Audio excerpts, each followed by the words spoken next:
اتنا ہی حدید شاہ کی سوچوں کا محور صرف اور صرف ہیرا کے ارد گرد گھومتا تھا۔ تبھی تو میں ہمیشہ بولتی ہوں شادی کر لو مجھ سے، پھر تمہیں نینسی وغیرہ کے چکروں میں نہیں پڑنا پڑے گا۔ ماحول میں سے ٹینشن کا اثر زائل کرنے کے لیے وہ شوق ہوئی تو حدید بھی مسکرایا۔ اور جو تم میں سے شادی نہ کرنا چاہو۔ لہجہ اس قدر سنجیدہ تھا کہ نائلہ کو ایک پل کے لیے بھی نہیں لگا کہ وہ مذاق کر رہا ہے۔ نائلہ کو اپنا دل ایک بار پھر ڈوبتا محسوس ہوا، دانتوں تلے لب دبا کر۔ اس کا دماغ تیزی سے کام کر رہا تھا کہ جسٹ جوکنگ۔ اس کی طرف سے مکمل خاموشی دیکھ کر وہ خود ہی ہنسا۔ نائلہ نے بھی سکا سانس لیا۔ میں تو ڈر ہی گئی تھی، وہ کھوکھلی ہنسی۔ اچھا ٹھیک ہے، اس وقت فون رکھو، میں تھوڑا کام نپٹا لوں، پھر تم سے بات کرتا ہوں۔ چند باتوں کے بعد اس نے فون بند کر دیا۔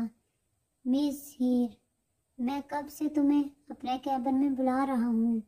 ڈرتے ڈرتے جیسے ہی اس نے آفس کا دروازہ کھولا، سامنے بیٹھا 30-35 سالہ ولید اس پر چلایا، ساتھ ساتھ اس کی جیب میں جیسی نظریں ہیر کے نازک سے سراپے کے آر پار ہو رہی تھی۔ سوری سر، مگر میں تھوڑا کام میں بیزی تھی۔ وہ نظریں نیچے کیے بار بار اپنے آپ کو چادر جیسے دوپٹے سے گوڑ کر رہی تھی۔ اگر اس کی مجبوری نہ ہوتی تو شاید وہ اس جگہ سے گزرنا بھی پسند نہ کرتی۔ مس ہیر، یہ آفس میرا ہے، میں یہاں کا باس ہوں، میرے حکم سے زیادہ اہم کوئی کام نہیں ہونا چاہیے۔ وہ اپنی چیئر چھوڑ کر آہستہ آہستہ اس کے قریب آیا، ایک نظر دوبارہ سرتاپا اس کا جائزہ لیا۔ اسکائی بلو کلر کے سادہ شلوار سوٹ میں چادر جیسا دوپٹہ اپنے ارد گرد لپیٹے، شاید وہ اپنے قائل کر دینے والے نازک سراپے کو چھپانے کی کوشش میں لگی تھی۔ جھیل جیسی بڑی بڑی شربتی آنکھیں، ستوا نازک جنگروں کے متعدد گلابی ہونٹ، خامدار تھوڑی حد درجہ دودھ جیسی سفید رنگت جو شاید ہاتھ لگانے سے بھی میلی ہو جائے۔ کوئی مضبوط سے مضبوط انسان بھی شاید اس پر اپنا دل ہار دے۔ پھر یہاں تو ولید ملک تھا جو سدا سے حسن کا دیوانہ تھا، اور ایسا کم سن حسن کم ہی لوگوں کو ملتا تھا۔ خود کو یہ چھوٹی سی نوکری کے لیے تکلیف دے رہی ہو، مجھ سے شادی کرو لو اور مالکن بن جاؤ، میری ساری جائیداد کی رانی بنا کر رکھوں گا تمہیں، تمہاری ساری خواہشات کو میں پورا کروں گا، بس اپنا آپ میرے حوالے کر دو۔ وہ چاروں طرف میں گھومتا ہوا مسلسل اس کے سراپے پر نظریں گاڑے تھا، جبکہ ہیر سرخ چہرہ لیے شرمندگی کے مارے سر جھکائے کھڑی تھی۔ دل کہہ رہا تھا دھرتی پھٹے اور وہ اس میں سما جائے۔ کیا چیز تھی یہ غریبی جو لوگوں کی رنگ رنگلی بےہودہ باتوں کو برداشت کرنے پر مجبور کر دیتی تھی۔ کاش یہ مجبوری نہ ہوتی تو وہ کبھی گھر سے باہر ایک قدم بھی نہیں رکھتی۔ کیوں ماما بابا، کیوں؟ آخر کیوں چلے گئے مجھے اور بلال کو چھوڑ کر؟ یا خدا کسی سے اس کے ماں باپ کو لینا ہو تو پہلے ہم جیسوں کو اپنے پاس بلا لیا کرے۔ بے بسی کی انتہا پر آنسو اس کی رخساروں پر بہہ گئے۔ سر پلیز، اس سے پہلے کہ وہ اپنا ہاتھ ہیر کے کندھے پر رکھتا، وہ یکدم ولید ملک سے 2 قدم دور ہٹی۔ جی بھر کر بد مزہ ہوا، چہرے کے اعصاب پل میں تن گئے۔ اس مہینے ہم نے جتنے اور جس چیز کمپنی کے ساتھ کنٹریکٹ سائن کیے ہیں، ان سب کی فائل 1 گھنٹے میں تیار کر کے مجھے میرے ٹیبل پر پہنچاؤ، ساتھ لہجے میں کہتے ہوئے وہ دوبارہ چیئر پر بیٹھ گیا۔ وہ بھی خاموشی سے سر جھکائے ایک بار پھر دوبارہ اپنی سیٹ کی طرف بڑھ گئی، مگر جیسے ہی وہ ولید ملک کے آفس سے باہر نکلی، ہمیشہ کی طرح سارے اسٹاف ممبرز نے گھوم کر اس کے دعا ہوتے چہرے کی سمت دیکھا۔ اگلے ہی پل ان سب میں چہمکوئیاں شروع ہو گئی، جنہیں برداشت کرنا اب اس کے روز کا معمول بن گیا تھا، مگر یہ ساری باتیں اس کے انا اور روح کو چھلنی کر رہی تھی۔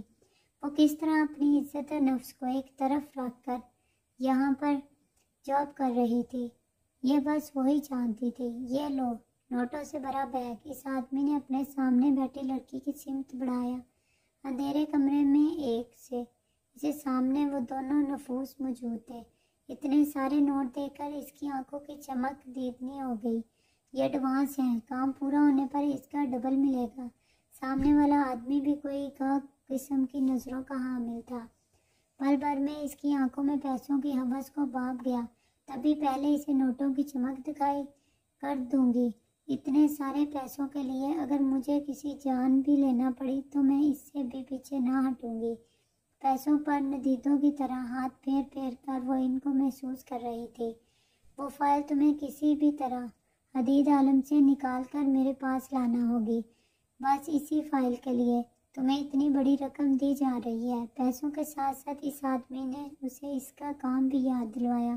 ہو جائے گا، تمہارا ہر کام میں جلد سے جلد کرنے کی کوشش کروں گی۔ پیسوں کا بیگ بند کر کے وہ اب پوری طرح اس آدمی کی طرف متوجہ ہوئی۔ بھروسہ جیتو اس حدید عالم کا، اس کے گھر میں گھس جاؤ، وہی ملے گی تمہیں یہ فائل۔ وہ اسے سمجھا رہا تھا، وہ پوری توجہ اس کی باتیں سن رہی تھی۔ مجھے میرا کام اسی مہینے کروانا ہے۔ کمرے میں ایک بار پھر اس آدمی کی آواز گونجی، ہو جائے گا۔ پیسوں کا بیگ اٹھا کر وہ اپنے ہائی ہیل پر کھڑی ہوئی، نازک انگلیوں کے درمیان پھنسا سگریٹ گلابی لبوں سے لگایا ہوئے کا مرغولا فضا میں چھوڑ وہ باہر کی سمت بڑھ گئی۔ اتنے میں ہی پاپا آ گئے۔ عید عالم کے گھر داخل ہوتے ہی 4 سالہ ہیرا بھاگتی ہوئی آ کر اس کی ٹانگوں سے چمٹ گئی۔ ہائے میرا بچہ، کیسے پتہ چلتا ہے پاپا آ گئے؟ نیچے جھک کر ہیرا کو گود میں اٹھا کر اس کے نرم و ملائم گالوں کو چوما۔ آپ کی پولیس جیب کی لال بتیاں وہ کرتی ہیں تو مجھے جڑ سے پتہ چل جاتا ہے آپ آ گئے۔ ہم تو سمجھدار ہوتی جا رہی ہے میری کیوٹ سی بچی۔ حدید عالم نے ایک بار پھر اس کے گال چومے۔ اب کیسا فیل کر رہی ہے میری گڑیا؟ اس کے ماتھے پر ہاتھ رکھ کر حدید عالم نے اس کے جسم سے کوئی حرارت محسوس کرنا چاہیے مگر نارمل ٹمپریچر محسوس کر کر وہ پرسکون ہوا۔ میں بالکل فائن ہوں پاپا۔ وہ چھوٹی چھوٹی باہوں کو اس کے گلے میں ڈال کر چہکی۔ ویری گڈ میرا بڑو بچہ، ایسے ہی بہادری سے ہر بیماری سے لڑا جاتا ہے۔ یس پاپا۔ اور تبھی میں نے ایک دن میں بخار ہی بھگا دیا۔ چھوٹے چھوٹے ہاتھوں سے تالیاں بجا کر اپنی خوشی کا اظہار کرنے لگی۔ اسے اپنے سینے سے لگا کر اس نے ایک نظر ایک طرف کھڑی نینسی کی طرف دیکھا۔ ان کے خود کے بھی 2 بچے تھے، شاید تبھی وہ ہیرا کی دیکھ بھال میں لاپرواہی برت دیتی تھی، مگر اب وہ کسی اور کو ڈھونڈ رہا تھا جو پوری طرح سے ہیرا کی دیکھ بھال کر سکے۔ ایک پل کے لیے اسے نائلہ کی بات درست لگنے لگی۔ اگر وہ اس سے شادی کر لیتا ہے تو ہیرا کو ایک ماں مل جائے گی جو پوری طرح سے اس کی دیکھ بھال کر سکے۔ مگر اس سب میں پرابلم صرف اس کیس کی تھی۔ وہ اس وقت سارا فوکس اس کیس پر رکھنا چاہتا تھا، مگر اس وقت وہ کوئی شادی جمیلہ پالنا نہیں چاہتا تھا۔ تو کوئی شک نہیں کہ اس کے دشمنوں کو اس کی کمزوریوں پر وار کرنے کا موقع مل جائے گا، اور ہو سکتا ہے اس کے 3 سالوں کی محنت پر بھی پانی پھر جائے۔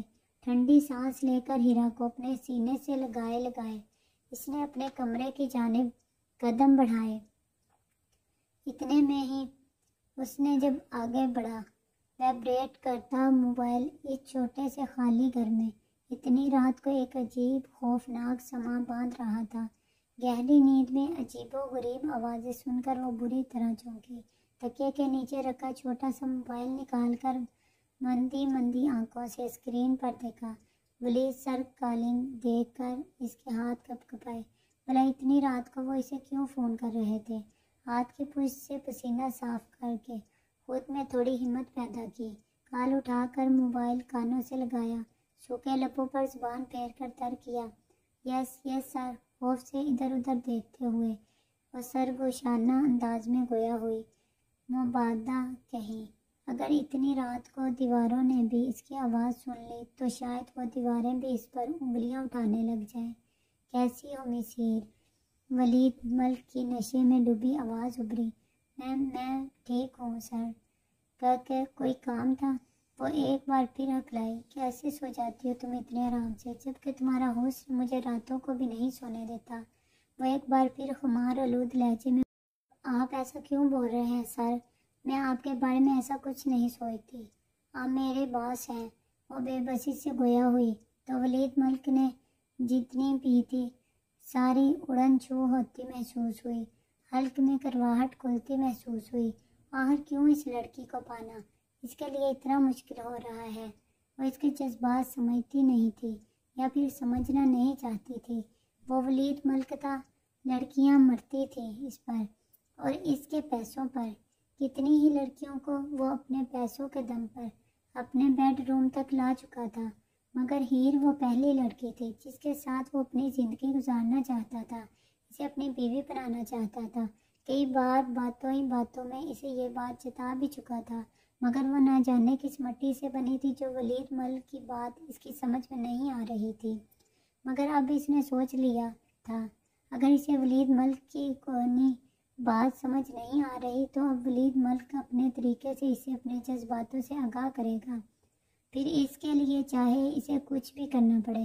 مگر ہیر کو حاصل کرنا اب اس کی ضد بن گئی تھی اور اپنی ضد کی خاطر وہ کچھ بھی کر سکتا تھا، کسی بھی حد تک جا سکتا تھا۔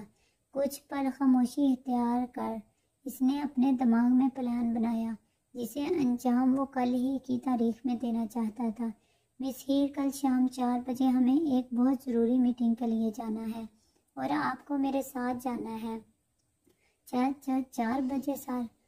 مگر 5 بجے تو تمام اسٹاف کی چھٹی ہو جاتی ہے۔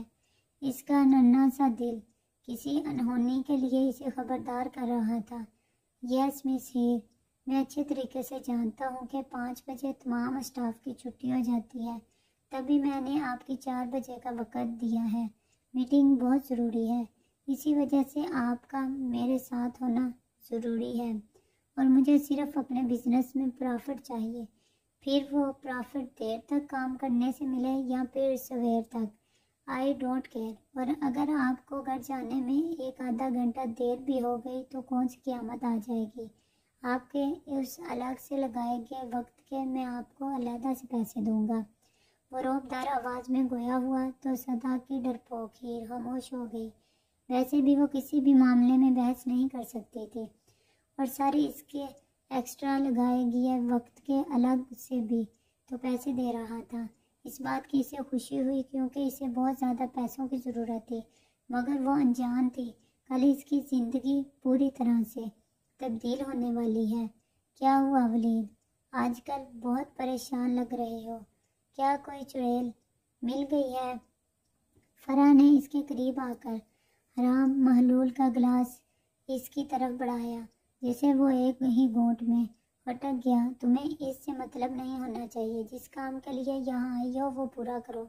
ولید نے اسے بیڈ پر بے دردی سے دھکیلا۔ ولید کیا ہو گیا ہے؟ کتنا وقت ہو گیا ہے ہم ساتھ ہیں، مگر تمہارا یہ جنونی انداز آج بھی قائم ہے۔ کیا میں اتنی خوبصورت ہوں؟ وہ اٹھ کر اس کے قریب آئی اور ولید کی شرٹ کے سارے بٹن کھول ڈالے۔ میرا جنون اس لیے قائم ہے کیونکہ تمہارا حسن جان لیوا ہے، ورنہ ولید ملک زیادہ دیر چیزوں کو استعمال کرنا پسند نہیں کرتا۔ تمہارا حسن جان لیوا ہے، ورنہ ولید ملک زیادہ دیر چیزوں کو استعمال کرنا پسند نہیں کرتا۔ وہ اس نے اس کی نائٹی کو کھینچ کر اتارتے ہی اس کے وجود کو نوچنے لگا۔ شراب کا نشہ ایک بار پھر سر چڑھ کر بولنے لگا۔ حالانکہ اس وقت وہ فرح کے وجود کے ساتھ کھیلنے میں مصروف تھا، مگر یہاں بھی اسے ہیر ہی نظر آ رہی تھی جیسے وہ اس وقت اس کے ساتھ ہو۔